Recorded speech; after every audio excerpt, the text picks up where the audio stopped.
अस्सलामुअलैकुम। मोहम्मद अजहर सिद्दीक अपने programme mess use के साथ हाजिर खिदमत है।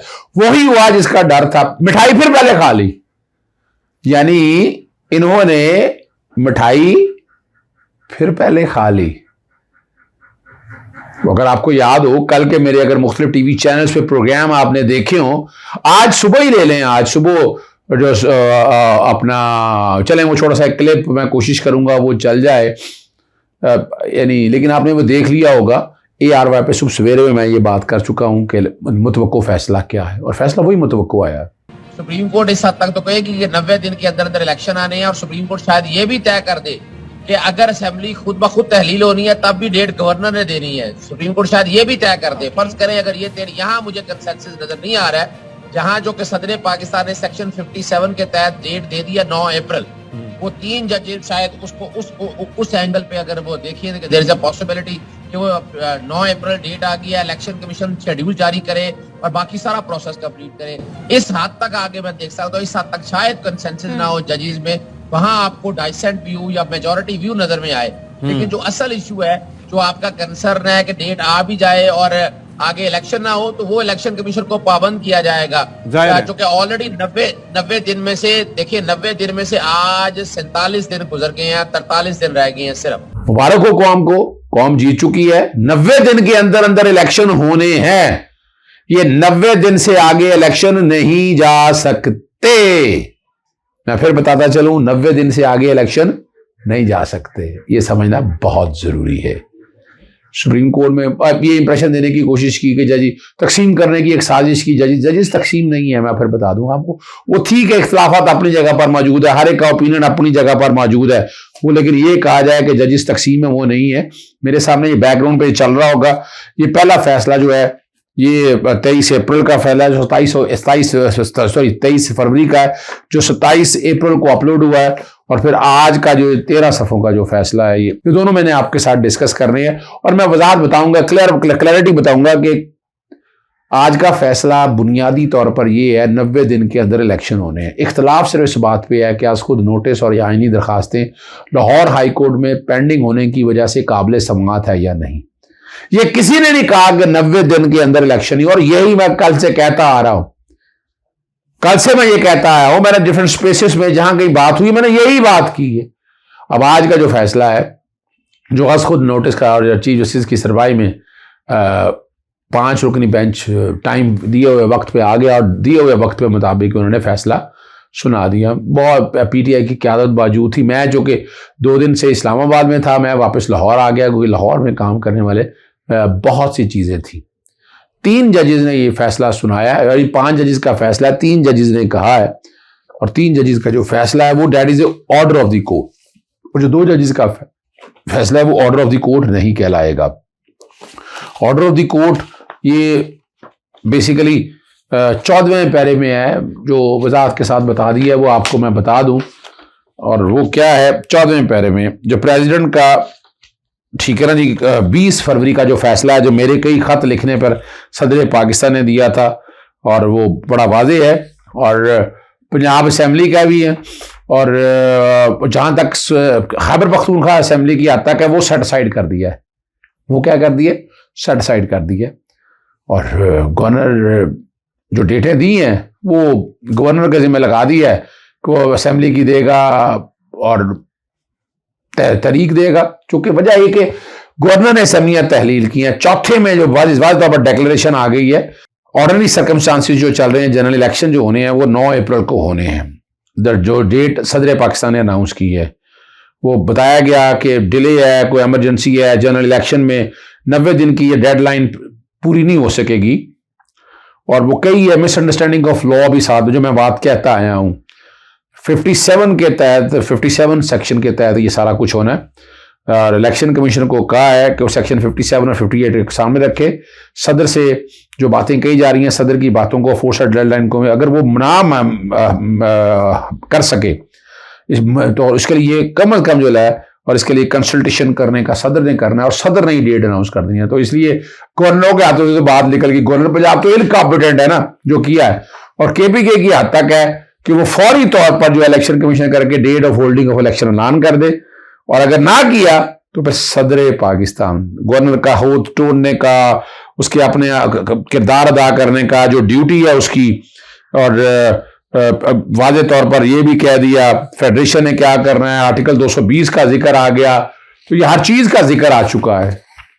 और इख्तलाफी नोट जिसमें बड़ी बातें हो रही हैं, वैसे ही उस तक जाने से पहले मैं आपके सामने, चले मैं थोड़ी सी बातें आपके सामने रख देता हूँ।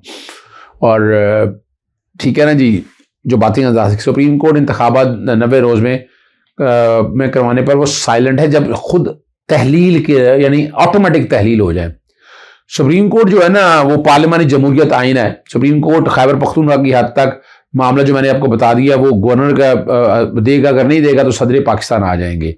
और इंतखाब लाजमी है, मुशावरत के साथ होनी है। तो लाहौर हाई कोर्ट का फैसला जो है अपहोल्ड हो गया। सुप्रीम कोर्ट इलेक्शन कमीशन फौरी तौर पर तजवीज़ करे, ये बातें भी कह दी हैं। आइन से इनहराफ करने के हवाले से भी बात हो गई है। इख्तलाफी नोट में जो बातें आई हैं वो जरा आपके सामने रखनी है। वो कह रहे हैं जी आज खुद नोटिस लेने की वजह नज़र नहीं आई और जल्दबाजी में लिया गया। ये दो फाजिल जज साहिबान का कहना है। सुप्रीम कोर्ट को इस्तेमाल नहीं करना चाहिए था, मामला हाई कोर्ट में ज़ेर इल्तवा था, सुप्रीम कोर्ट नोटिस नहीं ले सकती है। लाहौर हाई कोर्ट का फैसला पहले आना चाहिए था।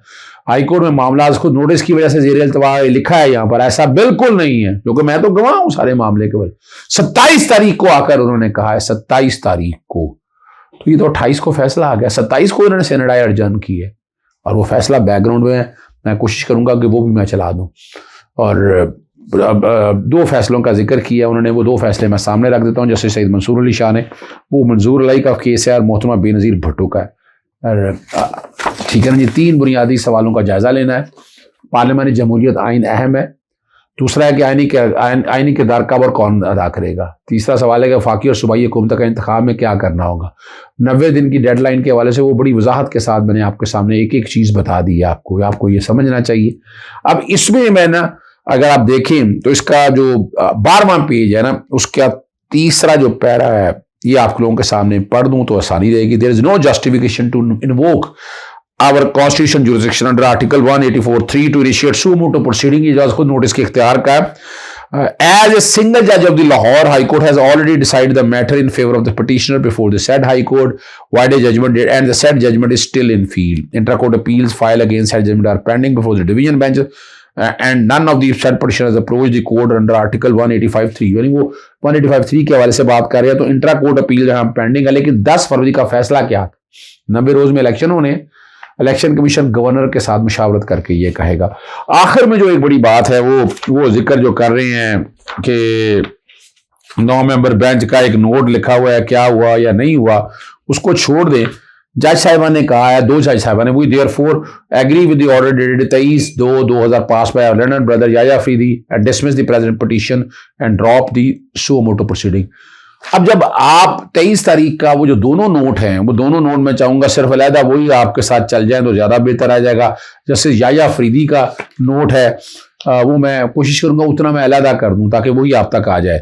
और वो डिटेल रीजंस का जिक्र करके वो बताती है 184(3) के, ठीक है ना जी। लेकिन उन्होंने क्या कहा, having decided the exercising power under article 184(3) of the, उन्होंने वहां डिसमिस की, लेकिन साथ उन्होंने क्या कहा, present 3 petitions pending before us would not be appropriate. I found that my continuing to hear the said petition is of no avail.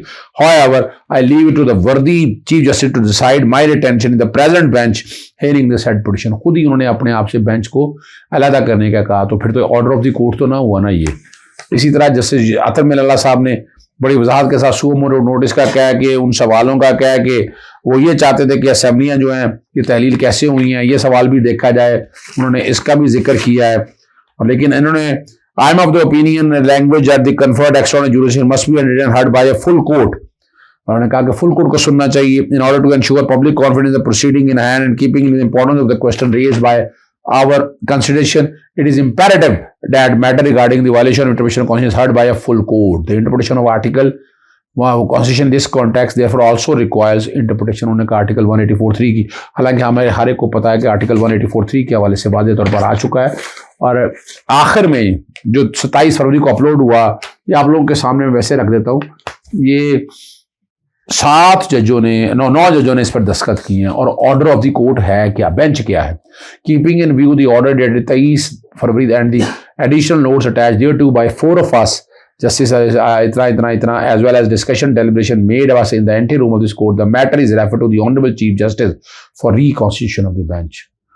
खुद कह दिया कि सारे का सारा मैटर जब रिकॉन्स्टिट्यूट होता है तो नई हियरिंग शुरू होती है, पहली हियरिंग से कोई ताल्लुक नहीं है।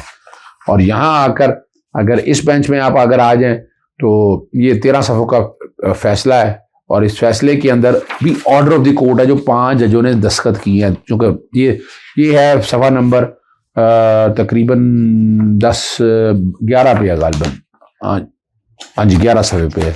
आप लोगों को मैं दिखा देता हूँ, ये है जी, ये 5 जजों का है जी, दस्तखत किए हैं उन्होंने, ठीक है ना जी। और 3 जजों ने लिखा है the three matters before the court are found maintainable and stand dispose of above.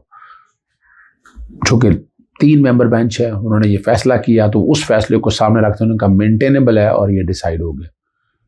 और सब ये लिखा है, वो appended my separate order, I have appended my note with the main order.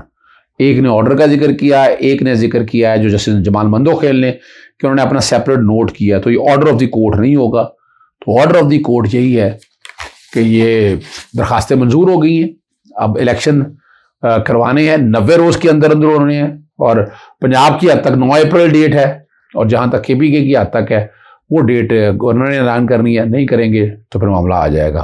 तो इजाज़त चाहता हूँ आपके साथ। अस्सलाम वालेकुम, अल्लाह हाफ़िज़, पाकिस्तान जिंदाबाद।